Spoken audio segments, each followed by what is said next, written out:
Next देखिएगा। Next जो question है उसमें इन्होंने मेंशन कर रखा है, देखिएगा एनसीईआरटी बुक पेज 24।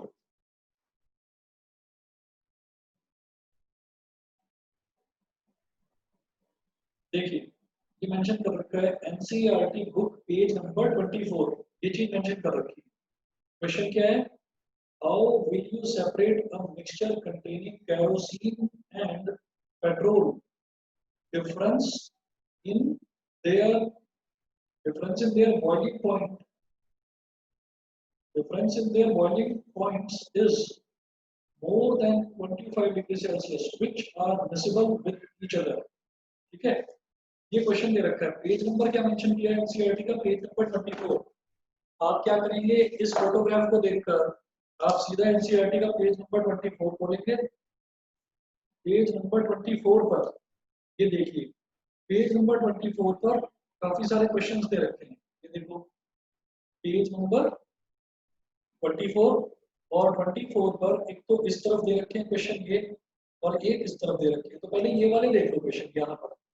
सबसे पहला क्वेश्चन यही है, how will you separate a mixture containing kerosene and petrol? ठीक है, यही वाला क्वेश्चन है। तो जरा इसका सॉल्यूशन जो मैं बोलूंगा आप लोग ध्यान से सुनना। अगर कोई भी पॉइंट समझ में ना आए तो प्लीज मेरे से दोबारा पूछना आप लोग। ठीक है, इसमें है how will you separate a mixture containing kerosene and petrol? Difference in their boiling point is more than 25 degrees Celsius, which are miscible with each other। ठीक है, केरोसिन है और पेट्रोल है, दोनों को मिला रखा है, मिक्स कर रखा है आपस में। आप उसको सेपरेट कैसे करेंगे? अगर कोई भी दो लिक्विड्स जो होते हैं, उन दो लिक्विड्स को सेपरेट करना होता है, तो क्या मैंने ऐसा कोई प्रोसेस आपको बताया था, कोई ऐसा तरीका बताया था दो लिक्विड्स को सेपरेट करने का? कोई मेथड बताया हो आपको?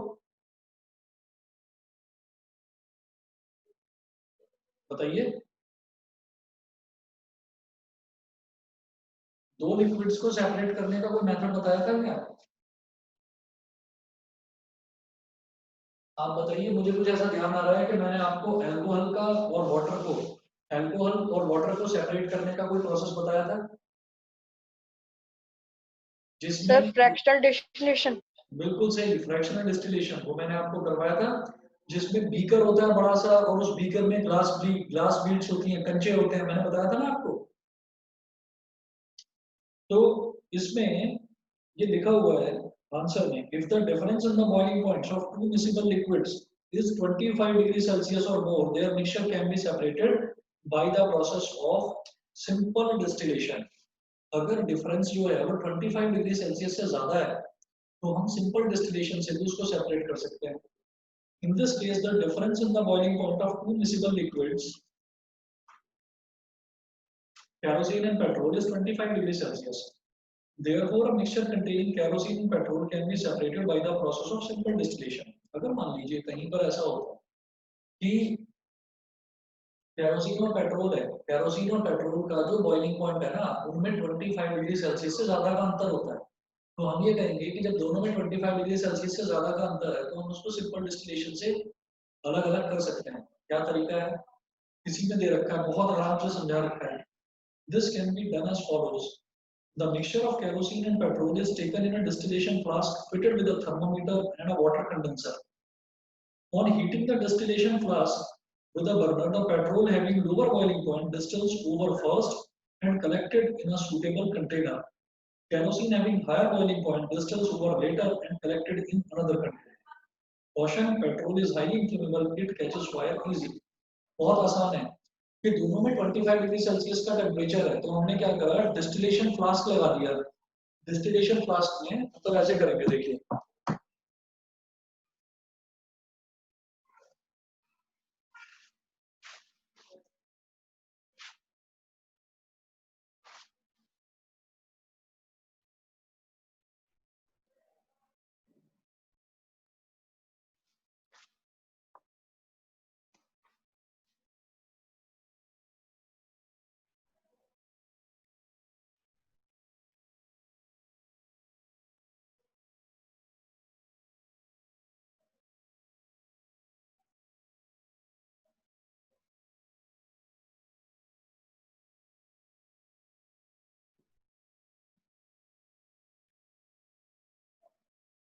ये हमारे पास एक डिस्टिलेशन फ्लास्क हो गया। अब इस डिस्टिलेशन फ्लास्क को मैं नीचे से हीट कर रहा हूँ।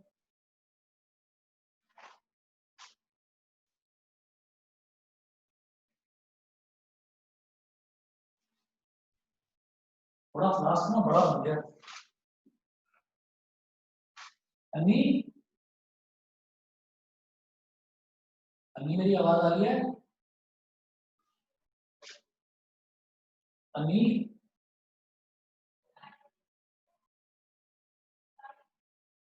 लगता है अन्नी क्या नेटवर्क प्रॉब्लम हो गई। दिव्यांशी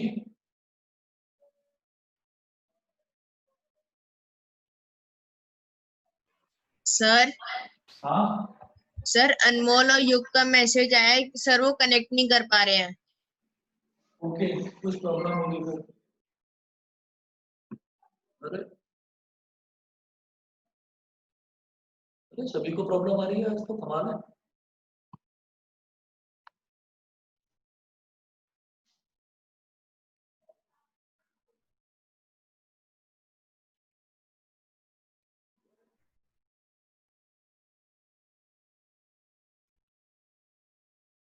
एक हम ऐसे लगाते थे ना वायर गेज,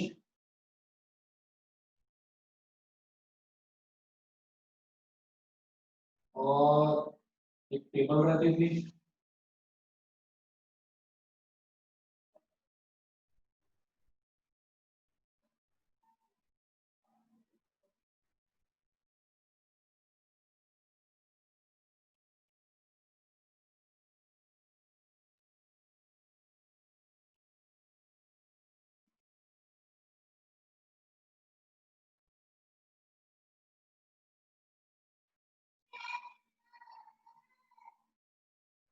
ये हो गया। तो यहाँ पर मैंने क्या कर रखा है, मैंने इसमें पेट्रोल और केरोसिन का मिक्सचर है।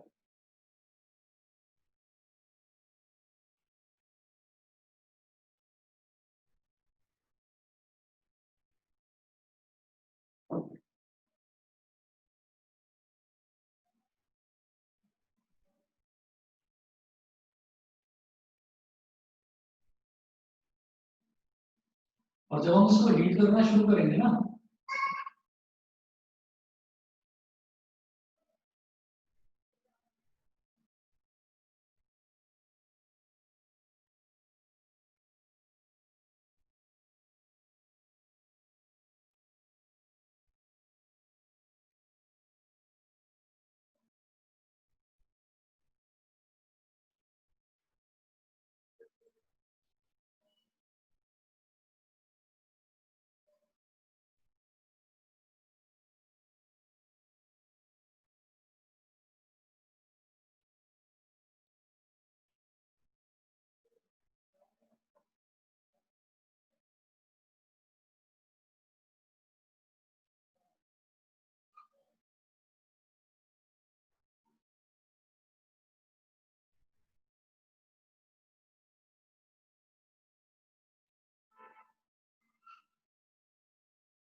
तो ये यहाँ पर एक कंटेनर में ऐसे इकट्ठा हो जाएगा। और हम यहाँ पर करते क्या है, ये वाला जो है ना, जो सेक्शन है, उसको हम बोलते हैं कंडेंसर।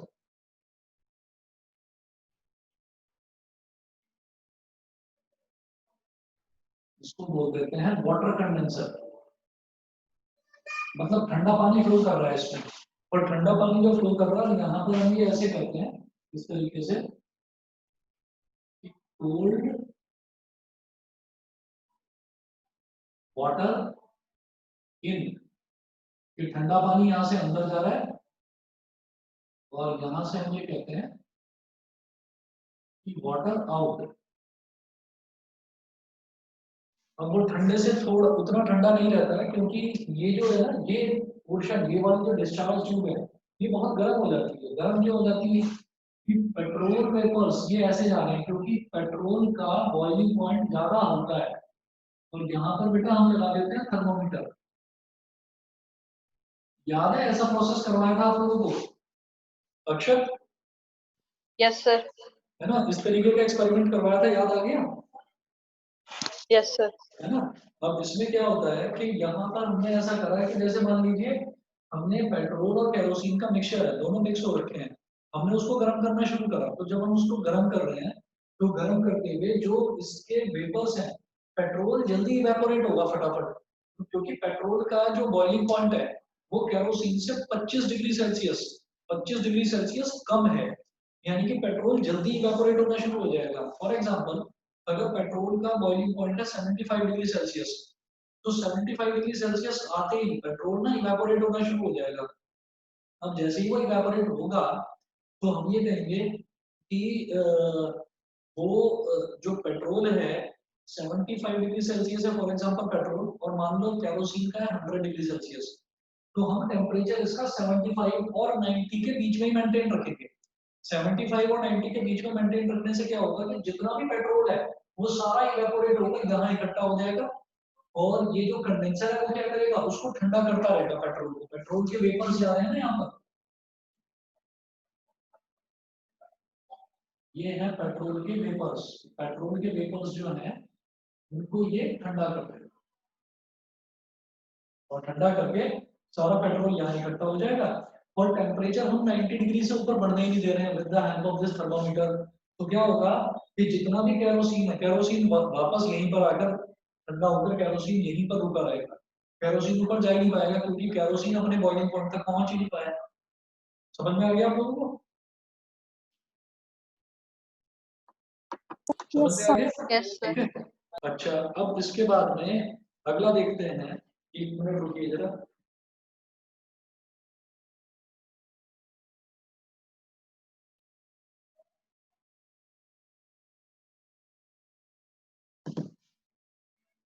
देखिएगा, नेक्स्ट क्वेश्चन है इसी का,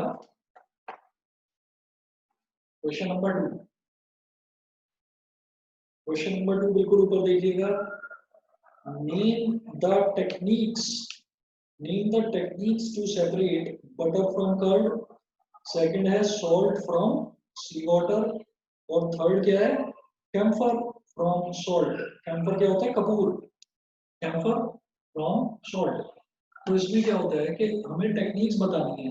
तो टेक्निक्स तो सीधी सीधी है, बटर को कर्ड से, दही में से बटर को अलग करने की जो टेक्निक है उसको बोलते हैं सेंट्रीफ्यूगेशन। सेंट्रीफ्यूगेशन वही होता है जिसमें 4 टेस्ट ट्यूब लटकी रहती हैं, उसमें हम सब में डाल देते हैं, जो कर्ड है उसको डाल देते हैं, और फिर सेंट्रीफ्यूग को घुमा देते हैं बड़ी तेजी से। ठीक है। तो उसमें क्या होता है, बटर चूंकि लाइट होता है तो बटर ऊपर आ जाता है, और जो नीचे बचता है उसको बटर मिल्क बोल देते हैं, मट्ठा या छाछ जिसको कहते हैं हिंदी में। तो वो सारा का सारा नीचे बच जाता है। ठीक। तो उसमें तो आप लिखेंगे सेंट्रीफ्यूगेशन। सॉल्ट को सी वाटर से अलग करने की टेक्निक क्या होती है, इवेपोरेशन। तो ये हो गया इवेपोरेशन। और कैम्फर को सॉल्ट से अलग करने की टेक्निक क्या होती है, सिंपल सब्लिमेशन। क्योंकि कैम्फर एक ऐसा सब्सटेंस होता है जिसको मैं गर्म करता हूँ, तो गर्म करते हुए पूरा का पूरा एकदम से इवेपोरेट हो जाता है। तो सॉल्ट तो पीछे रह जाएगा और कैम्फर ऊपर इवेपोरेट हो जाएगा। फिर कैम्फर को मैं कंडेंस करके ठंडा करके वापस से रिकलेक्ट कर सकता हूँ। सभी को क्लियर है तीनों मेथड? Yes, sir. उसके बाद नेक्स्ट है, what type of mixtures are separated by the technique of crystallization. Crystallization एक टेक्निक होती है, इस टेक्निक से किस तरीके के मिक्सचर्स को सेपरेट किया जा सकता है। देखिए, ये एनसीईआरटी के क्वेश्चंस बड़े इंपॉर्टेंट है, और ज्यादातर स्कूल्स में टीचर्स क्या करते हैं कि एनसीईआरटी में जो क्वेश्चंस है ना, वो एनसीईआरटी के क्वेश्चंस ही एज इट इज उठाकर आपके टेस्ट पेपर में डाल देते हैं। ठीक। अब नोट्स तो आपके पास है ही, तो नोट्स को अगर आपने लर्न कर लिया तो आप इन क्वेश्चंस के आंसर खुद से बनाकर भी लिख सकते हो। तो लेकिन फिर भी एक बार क्वेश्चंस को करना जरूरी है, क्योंकि हमें कई बार समझ में नहीं आता है कि हमने नोट्स तो पूरे लर्न कर रखे हैं, लेकिन कौन सी चीज को किस आंसर में फिट करना है वो मुझे नहीं पता। तो जैसे क्वेश्चन है, what type of mixtures are separated by the technique of crystallization. The mixtures containing solids, मैं आंसर पढ़ रहा हूं उसका। The mixtures containing solids in which the impurities may be either less soluble in the solvent or more soluble in the solvent than the solids are separated by the technique of crystallization. ठीक है। अब हम ये कहेंगे कि crystallisation method से किस तरीके के मिक्सचर्स को सेपरेट करा जा सकता है। तो पहला जो उन्होंने बताया वो है कि जो भी मिक्सचर्स हैं जिसमें इम्प्योरिटीज किसी भी सॉल्वेंट में सॉल्यूट किसी भी सॉल्वेंट में कम सॉल्यूबल होगा, लेस सॉल्यूबल होगा, उसको सेपरेट करा जा सकता है, या बहुत ज्यादा सॉल्यूबल होगा उसको सेपरेट करा जा सकता है। दो तरीके हैं, ये दो टेक्निक्स हैं क्रिस्टलाइजेशन में। हम ये कहेंगे कि अगर बहुत ज्यादा कम सॉल्यूबल है तो उसको सेपरेट कर सकते हैं क्योंकि वो अलग ही मेरे को फ्लोट करता हुआ दिखाई देगा। और ज्यादा सॉल्यूबल है यानी कि पूरी तरह से डिसॉल्व हो गया तो उसको भी क्रिस्टलाइजेशन से करा जा सकता है, जैसे हमने इंक को सेपरेट करा था यूजिंग क्रिस्टलाइजेशन। तो एग्जांपल है इसका, for example the impurities present in copper sulphate, common salt and alum etcetera can be separated by the technique of crystallization to obtain respectively pure substances. तो आपको बस इसका ये आंसर लिखकर और इसके एग्जांपल लिखने हैं, आपको पूरा प्रोसेस एक्सप्लेन करने की जरूरत नहीं क्रिस्टलाइजेशन। दूसरा, अगर मान लीजिए आप इसी क्वेश्चन का answer what type of mixtures are separated by the technique of crystallization, ये जो क्वेश्चन है, अगर आप इसी क्वेश्चन का आंसर नोट्स में ढूंढेंगे तो नोट्स में आपको क्रिस्टलाइजेशन वाला पढ़ना है टॉपिक। आपको बता रखे हैं ना अलग अलग टॉपिक्स जो मैंने भेजे हैं, तो उसमें जो क्रिस्टलाइजेशन वाला टॉपिक है, आप क्रिस्टलाइजेशन वाला टॉपिक पढ़ोगे, आप उसी को एक्सप्लेन करके लिख दोगे तो टीचर आपको तब भी नंबर दे देगा कि हाँ भाई इस बच्चे को क्रिस्टलाइजेशन टॉपिक मालूम है, तो वो आपको तब भी नंबर दे देगा। लेकिन फिर भी ये आंसर से एक बार पढ़ लें, इसमें लिखा हुआ है कि जो लेस सॉल्यूबल होते हैं या बहुत ज्यादा सॉल्यूबल होते हैं वो वाले जो मिक्सचर्स हैं उनको हम यूजिंग क्रिस्टलाइजेशन सेपरेट कर सकते हैं। तो समझ में आ गया? सबको समझ में आ गया? Yes, sir. ठीक है, अब मुझे ये बताइए कि आप लोगों को ये याद है कि फिजिकल चेंज और केमिकल चेंज इनमें अंतर क्या होता है, इनमें डिफरेंस क्या होता है? What is the difference between a physical change and chemical change?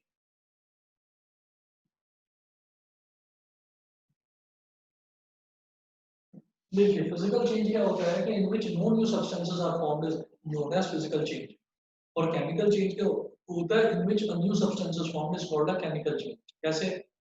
कि जैसे मान लीजिए मैंने एक कैंडल लिया और कैंडल को मैंने गर्म कर दिया खूब अच्छे से, मतलब मैंने उसको गर्म कर दिया।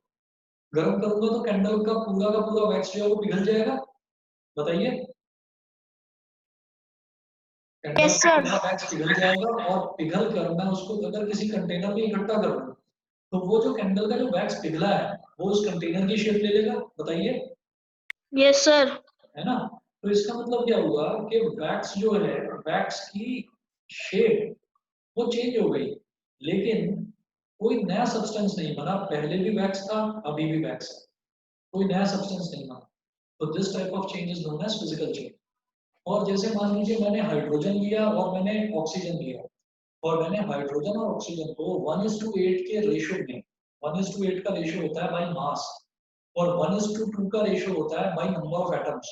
अगर मैंने इस रेशियो में दोनों को ऐड कर दिया, हाइड्रोजन को और ऑक्सीजन को, तो वाटर बन जाएगा। यानी कि पहले तो मेरे पास दो गैसेस थी, एक हाइड्रोजन गैस थी और एक ऑक्सीजन गैस थी। दोनों को ऐड करने पर मेरे पास एक नया सब्सटेंस बन गया which is known as water, जो कि लिक्विड है। तो इस तरीके के चेंज को हम बोलते हैं केमिकल चेंज। अब क्वेश्चन देखिएगा, classify the following as chemical और फिजिकल चेंजेस। देखिए ये भी जो क्वेश्चन है एनसीईआरटी बुक पेज नंबर 24 यहाँ मेंशन है, देखिएगा एनसीईआरटी बुक पेज 24 ये मेंशन है ऊपर, ठीक है, दिखाई दे रहा होगा आप लोगों को। अब मैं एनसीईआरटी बुक का पेज नंबर 24 देख लीजिए।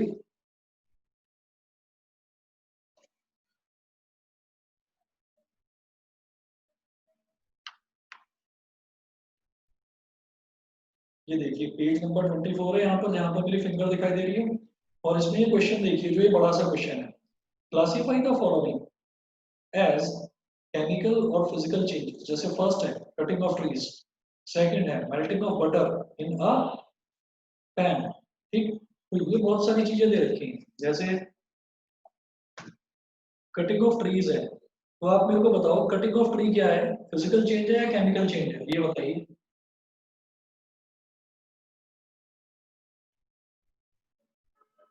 Sir, physical change. कैसे?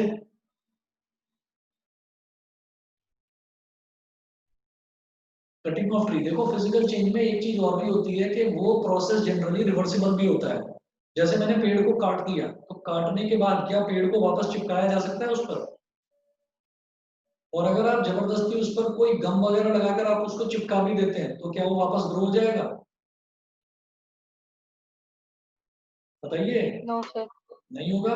No, तो sir. This is a chemical change, क्योंकि पहले जो था, पहले वो स्टेम था, पहले वो स्टेम था, अब वो वुड का एक टुकड़ा रह गया है। अगर मैंने किसी एक पेड़ को काट दिया है ना, तो पेड़ को काटने के बाद फिर मेरे पास लकड़ी के कुछ टुकड़े आ गए हैं, फिर मेरे पास वो स्टेम नहीं रहा। जब तक वो था, पेड़ का हिस्सा था जब तक, तब तक तो उसको मैंने बोला स्टेम, लेकिन उसके बाद अब वो स्टेम नहीं रहा, अब वो सिंपली एक वुड का पीस बनकर रह गया है। तो इसलिए कटिंग ऑफ ट्री जो है, ये एक केमिकल चेंज है, ये एक फिजिकल चेंज नहीं है। सभी बच्चों को क्लियर? सभी को क्लियर? Yes, sir. फिर बेटा सेकंड दे रखा है melting of butter in a pan. एक कोई बर्तन है, उस बर्तन के अंदर मैंने बटर डाल दिया और बटर को मैंने गर्म कर दिया ताकि वो थोड़ा सा पिघल जाए। तो melting of butter in a pan, ये भी एक एग्जांपल है फिजिकल चेंज का, क्योंकि बटर को वापस आप वापस से आप बटर को शेप देकर वापस से उसी फॉर्म का, अगर बटर एक बड़ा सा कोई उसमें था, कोई स्क्वायर या रेक्टेंगुलर शेप थी अगर बटर की, तो आप उसको वापस वो शेप दे सकते हैं। बेटा मेरा वीडियो दिखाई दे रहा है? सर आपकी आवाज नहीं आ रही। पता नहीं कुछ हो गया होगा प्रॉब्लम। चलिए ठीक है, इसमें अगला देखते हैं। अगला है रस्टिंग ऑफ एल्मिराज। रस्टिंग ऑफ एल्मिराज मतलब जो अलमारियां बनी हुई हैं, अगर लोहे की अलमारियां हैं, तो उस पर जो रस्टिंग हो जाती है। अभी मेरी वीडियो दिखाई दे रही है सभी बच्चों को? सभी को वीडियो दिखाई दे रही है मेरी? Yes, sir. तो रस्टिंग ऑफ अलमीराज का मतलब क्या है कि लोहे की, आयरन की अलमीराज बनी हुई है और उन पर रस्टिंग हो जाती है, उन पर जंग लग जाता है। तो क्या मैं वापस उसको उसी तरीके की बना सकता हूँ जैसे वो पहले थी? हम नहीं बना सकते, क्योंकि रस्टिंग का मतलब क्या है कि उसमें से आयरन का थोड़ा सा जो पोर्शन है उस पर रस्ट लग गया है, और मैं अगर उसको साफ भी करूंगा ना, तो वो रस्ट का जो पाउडर है वो अलग हो जाएगा। उस रस्ट के पाउडर को मैं वापस आयरन में कन्वर्ट नहीं कर सकता। तो rusting of almirahs is a chemical change. फिर फोर्थ दे रखा है boiling of water to form steam. Boiling of water to form steam, और मैंने वाटर को बॉइल करा तो स्टीम बन गया। क्या मैं स्टीम से वापस वाटर को बना सकता हूँ? यस, हम स्टीम को ठंडा करके वापस पानी बना सकते हैं। उसके बाद फिफ्थ दे रखा है passing of electric current through water and the water breaking down into hydrogen and oxygen gases. ठीक है, तो ये केमिकल चेंज है कि जब मैंने इलेक्ट्रिक करंट को पानी में फ्लो करने दिया, तो इलेक्ट्रिक करंट क्या करता है, एक प्रोसेस होता है इलेक्ट्रोलिसिस, वो क्या करेगा, वाटर को तोड़ देगा, ब्रेक कर देगा हाइड्रोजन और ऑक्सीजन गैसेस में अलग अलग। तो जब हाइड्रोजन और ऑक्सीजन गैसेस अलग अलग हो गई, तो वापस से हाइड्रोजन और ऑक्सीजन को कंबाइन, अपने आप वो कंबाइन होकर वापस से वाटर में कन्वर्ट नहीं होंगी हाइड्रोजन और ऑक्सीजन गैसेस। ठीक है, तो passing of electric current through water and the water breaking down into hydrogen and oxygen gases, ये केमिकल चेंज है, ये एक फिजिकल चेंज नहीं है। समझ गए सभी बच्चे? Yes, sir. देखिए नेक्स्ट है dissolving common salt in water. Common salt को अगर मैं वाटर में डिसॉल्व कर दूं, तो क्या मैं दोनों को अलग अलग कर सकता हूँ? हाँ कर सकते हैं। तो ये एक फिजिकल चेंज है, dissolving common salt in water, ये एक फिजिकल चेंज है। फिर है making a fruit salad with raw fruits. Making a fruit salad with raw fruits. Raw fruits का मतलब क्या है कि कच्चे जो फल हैं आपके पास, सिंपली जो रॉ फॉर्म में आपके पास फ्रूट्स अवेलेबल हैं, आपने उन सभी फ्रूट्स को एक जगह रख दिया और आपने कहा कि ये रॉ फ्रूट्स की फ्रूट सैलेड बनकर तैयार होगी। मतलब आपने फ्रूट्स को काटा नहीं है। अगर आप फ्रूट्स को काट देंगे तो फिर वापस उनको दोबारा से उसी शेप का फ्रूट बना आप नहीं पाओगे। तो इसलिए ये एक फिजिकल चेंज है, making of fruit salad with raw fruits. और लास्ट दे रखा है बेटा इसमें burning of paper and would. अगर पेपर जल गया तो उसकी राख बन जाएगी, आप उस ऐश से, उस राख से वापस पेपर नहीं बना पाओगे। अगर वुड जल गई, लकड़ी जल गई, तो उसकी राख बन जाएगी, आप उस राख से या ऐश से आप वापस लकड़ी नहीं बना पाओगे। तो this is known as a chemical change. सभी बच्चों को क्लियर है? Yes, sir. ठीक है, तो इतना ही करते हैं। मैं इसकी ना फोटोग्राफ्स भेज दूंगा, आप अपने नोट्स में इंक्लूड करना है इन सब चीजों को। इन क्वेश्चन आंसर्स को आप अपने नोट्स में इंक्लूड करना, ठीक है। चलिए जी, फिर आज के लिए इतना ही काफी है। Thank you sir. Okay okay.